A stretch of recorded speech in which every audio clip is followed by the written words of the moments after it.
Tim Urban just dropped a thread on X that I think absolutely nails something most people feel but haven't quite been able to put into words.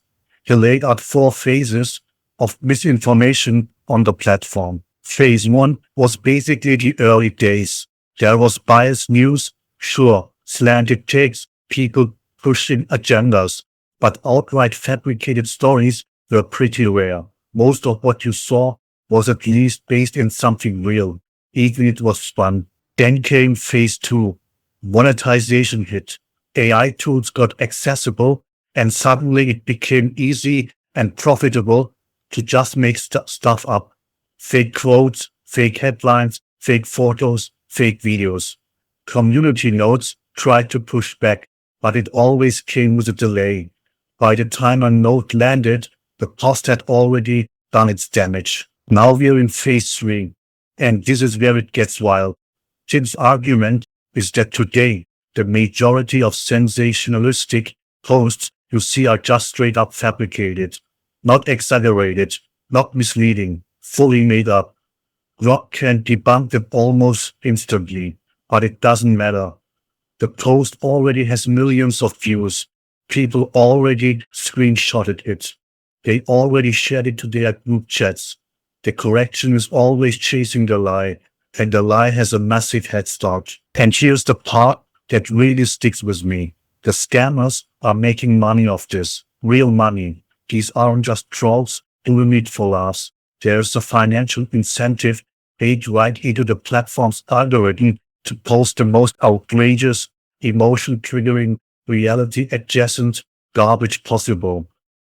Because outrage gets clicks, clicks get views, views get ad revenue.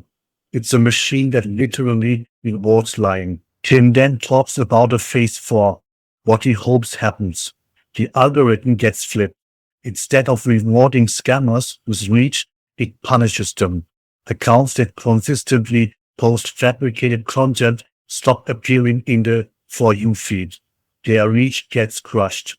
And he points out something important here.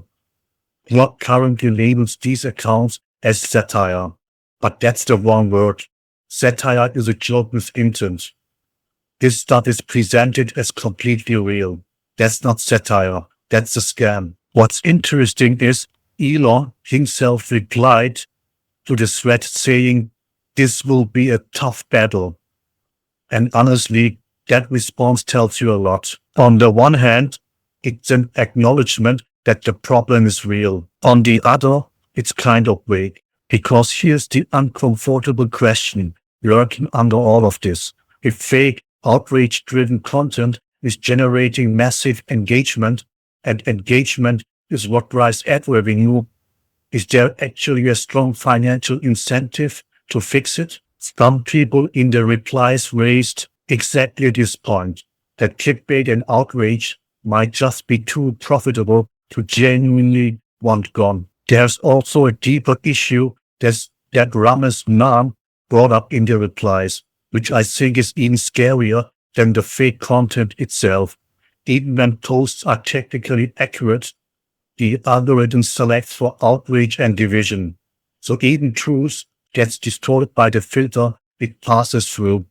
You end up with a warped picture of reality, even if every single post you saw today was 100% real. The proposed solutions in the thread range from blockchain watermarking to pre-post Grok checks to giving repeat offenders a kind of permanent credibility penalty.